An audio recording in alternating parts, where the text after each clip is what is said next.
Good morning students. आज भी हम प्रैक्टिकल क्लास ही ले रहे हैं और इस प्रैक्टिकल क्लास में लास्ट वाली जो प्रैक्टिकल क्लास थी उसमें मैंने आपको कुछ बेसिक बताए थे और वो आपकी वार्म अप क्लास थी। आई होप आप सबने प्रैक्टिस की होगी अच्छे से जो मैंने आपको होमवर्क दिया था। अब उसके आगे का जो मैंने आपको प्रैक्टिस करवाई थी उसके आगे का देखिए प्रैक्टिकल के लिए, ठीक है। बेसिक में मैंने फर्स्ट आपको लाइंस बताई थी। जो लास्ट वाला जो वीडियो था, जो लास्ट क्लास थी, मैंने उसके अंदर आपको बताया था, एक लाइंस बताई थी मैंने आपको, left to right, right to left, है ना। सर्कल्स बताए थे मैंने आपको, ये सर्कल बनाना, ड्रॉ करना। ओवल बताया था मैंने आपको, और ये चीज़ें मैंने आपको लेफ़्ट टू राइट और राइट टू लेफ़्ट दोनों तरीके से बताई थी। स्लैंटिंग लाइंस बताई थी मैंने आपको,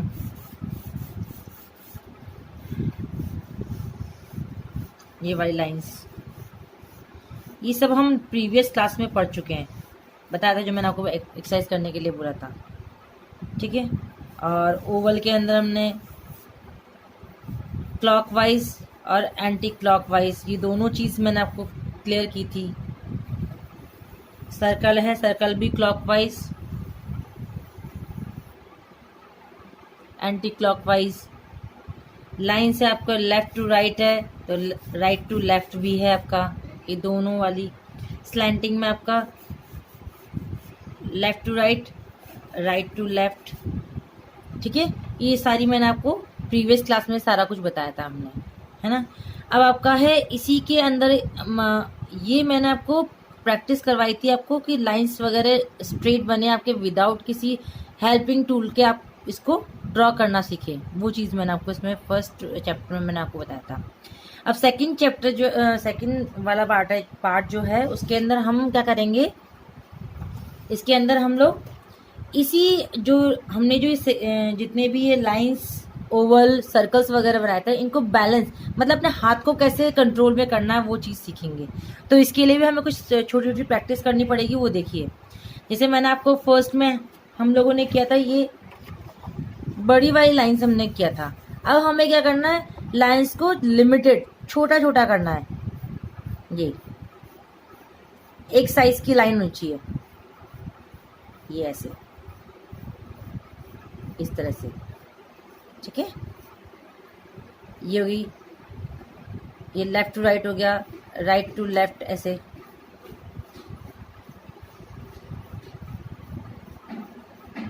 ठीक है। फिर आपका स्टैंडिंग में, इसमें देखिए स्टैंडिंग में एक नाप ले लीजिए कोई सा भी, या पेंसिल से ही डॉट बना लीजिए आप, उसी के सिमिलर आपको लाइंस खींचनी है ऐसे। मतलब इसके अंदर हमारा हाथ बैलेंस होना चाहिए। मेन ये क्यों करवा रही हूँ मैं आपको, ताकि आपके हाथ में बैलेंस बना रहे, इक्वल एक, इस तरह से। फिर नीचे से ऊपर,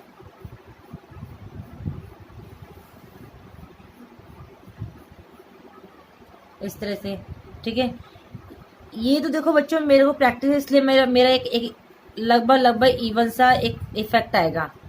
आपको इसकी प्रैक्टिस करने के लिए क्या करना पड़ेगा, ये जो लाइंस है, इस लाइंस को बनाने का पर्पस यही होता है कि जब आप फिगर ड्रॉ करते हो या कोई भी ऑब्जेक्ट का फिगर, उसका आउटलाइन आउटलेट जो कंप्लीट करते हो उसका, तो उसके लिए ये लाइंस वगैरह, सर्कल वगैरह ये बहुत ज़रूरी होता है।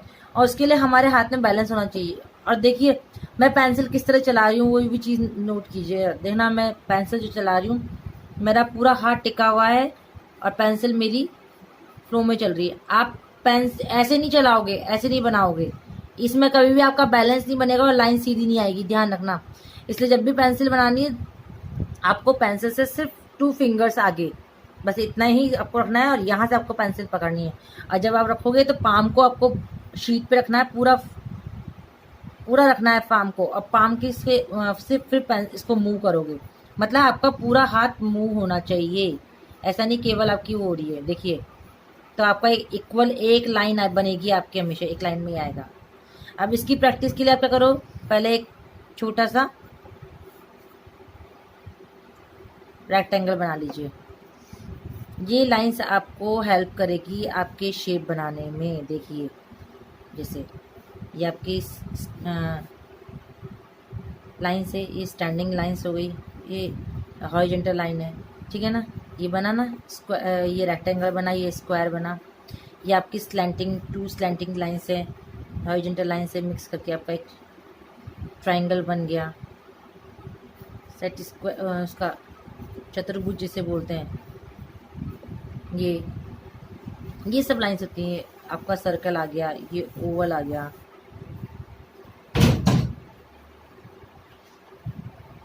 ठीक है।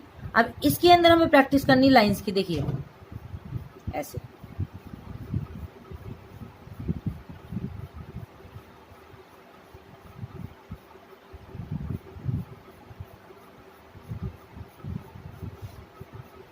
जी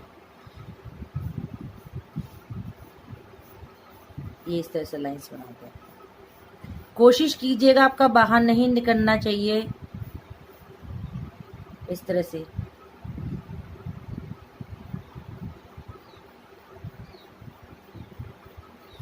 ये आपको हेल्प करेगा, आपको लाइंस को बैलेंस करने में बहुत हेल्प करेगा।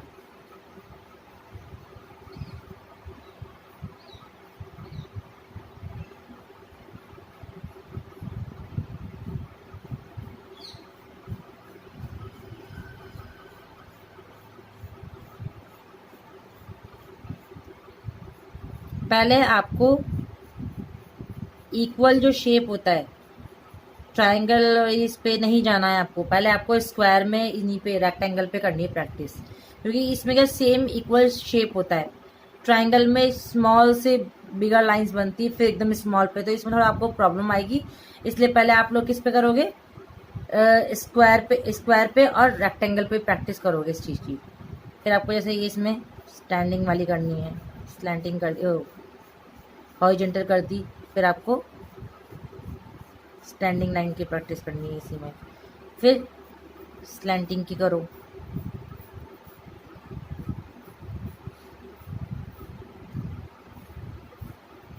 स्लैंटिंग लाइन आपको सबसे लास्ट में करनी है इसकी प्रैक्टिस, जब आपका इक्वल हो जाए हॉरिजॉन्टल और जो स्टैंडिंग लाइन है उसमें प्रैक्टिस हो जाएगी, तब आपको स्लैंटिंग लाइन की प्रैक्टिस करनी है, ठीक है। एक ये काम करोगे आप लोग। इसके अलावा जो सर्कल बनाया है, सर्कल के अंदर भी इसको कंप्लीट करना है इसको।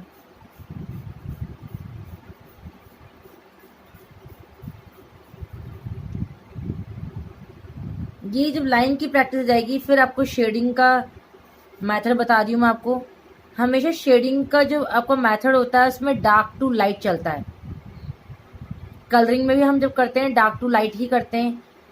अच्छा, डार्क टू लाइट का मेथड होता है ऑयल कलर्स में, ठीक है।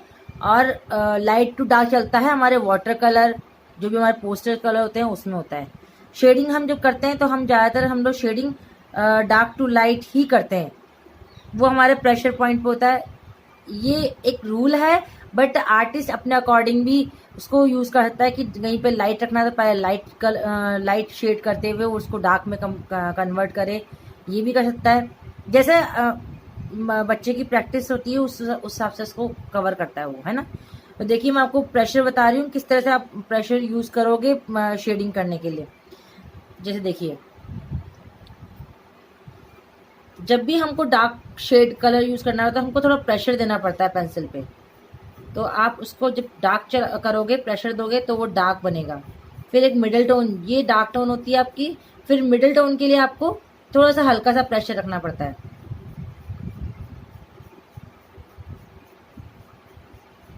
ये देखिए, और लाइट के लिए बिल्कुल आपको लाइट रखना पड़ता है, बिल्कुल प्रेशर ना के बराबर रखना पड़ता है उसमें, केवल इसमें ये टोन आ जाए। देखो 3 शेड नजर आएंगे। इसके अंदर भी आप बहुत सारे टोन्स बना सकते हो, शेड्स बना सकते हो, बट जो बेसिक जो 3 शेड होते हैं वो ये तो dark tone, middle and light. ये 3 टोन्स हैं, टाइप ऑफ टोन्स ही हैं, ठीक है ना। ये आपके, और यही तीनों आपके इसमें किसी भी ऑब्जेक्ट में पेंसिल शेड जो होते हैं उसमें करने में कहाँ हेल्प आते हैं। जैसे आप जो करोगे एक आपको पहले तो आपको ये इसकी प्रैक्टिस करनी है। पेंसिल का प्रेशर आपको, ये देखिए,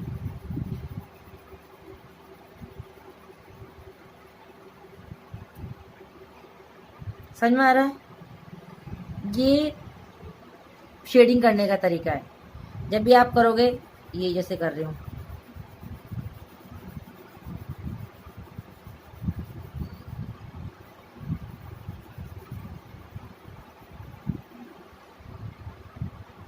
दिख रहा है ये डार्क हो गया।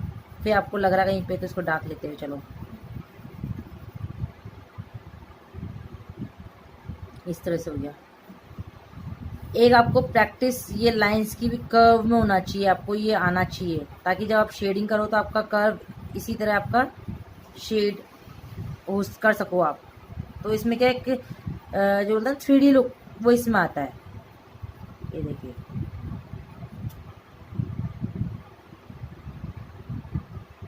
एक ये हो गया। एक आप जब भी शेडिंग करोगे, शेडिंग करने के लिए, शेडिंग भी आपके अलग अलग तरीक़ों से होती है। जैसे जनरली हम लोग शेड करते हैं, वो हम लोग पेंसिल से डायरेक्टली कर लेते हैं। जैसे मान लो मैंने एक ऑब्जेक्ट ड्रॉ कर रही हूँ मैं।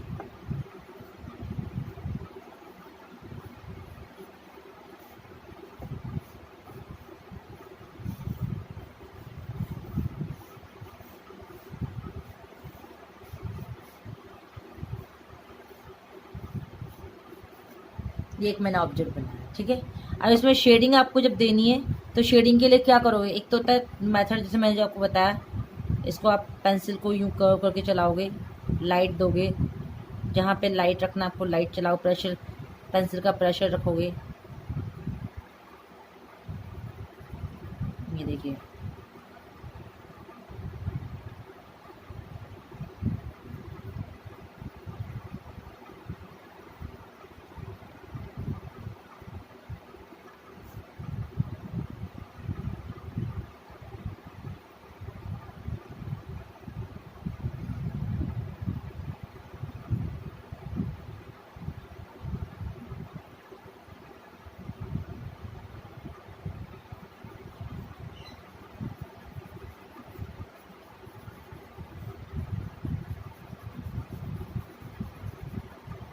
अब देखिए,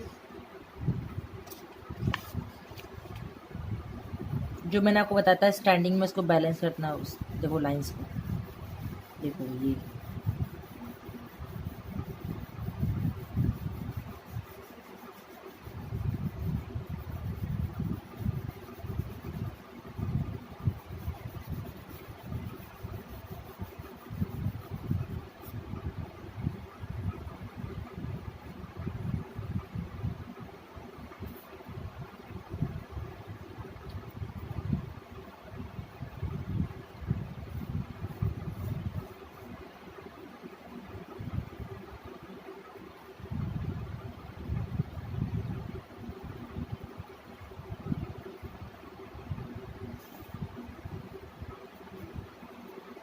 ये इस तरह से।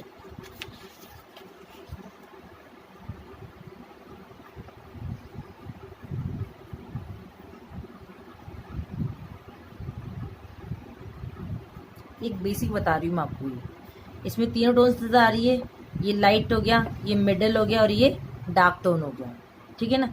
एक तो पेंसिल से बैलेंस कर, जब आप पेंसिल को बैलेंस करना सीख जाओगे तो आप डायरेक्टली से कर सकते हो। और अगर आप नहीं कर सकते हो, तो जैसे आपने इसको डार्क चलाया, पेंसिल को चलाया आपने, अब मान लो कहीं पे आपके लाइंस के स्ट्रोक नज़र आ रहे हैं, जैसे हम पेंसिल चलाते हैं तो देखो पेंसिल मैं कैसे पकड़ रही शेड करने के लिए, तो देखो मेरे स्ट्रोक नज़र आ रहे होंगे कहीं पे, देखो। अब मान लो आपको आपका अच्छा बना है, पर इसमें शेडिंग में आपके स्ट्रोक नज़र आ रहे हैं, तो इसको हटाने के लिए क्या करोगे आप लोग, कॉटन्स होते हैं, कॉटन्स को यूज़ करके आप इसको बॉल बनाइए उसकी, फिर इसको रब कीजिए। तो रब करने से भी क्या होता है, उसकी जो ये जो पेंसिल के जो स्ट्रोक होते हैं वो क्या होता है, रिमूव हो जाते हैं, और एक स्मूथ सरफेस आ जाता है। बट इसमें इसका एक नेगेटिव पॉइंट क्या है कि इसमें ब्लेंडिंग तो बहुत अच्छी होती है पेंसिल की,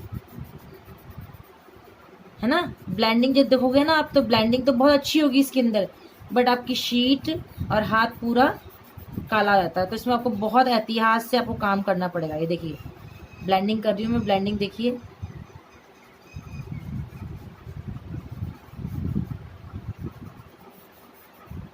ये देखिए जो हम टूल्स आते हैं रबिंग के, इसके शेडिंग के जो टूल्स आते हैं, उसका इफेक्ट भी सेम ऐसा ही होता है ये। बट अभी हमें टूल्स यूज़ नहीं करना है, हम स्टूडेंट है तो हमें सीखना चाहिए, हमें सीखना पड़ेगा ना कैसे करना है। फिर जहाँ लाइट शेड होते हैं वहाँ पर लाइट शेड से पेंसिल से रबर से इसकी लाइंस बना देते हैं हम लोग। ये सबसे सिंपल और बच्चों को फास्ट सिखाने का तरीका है।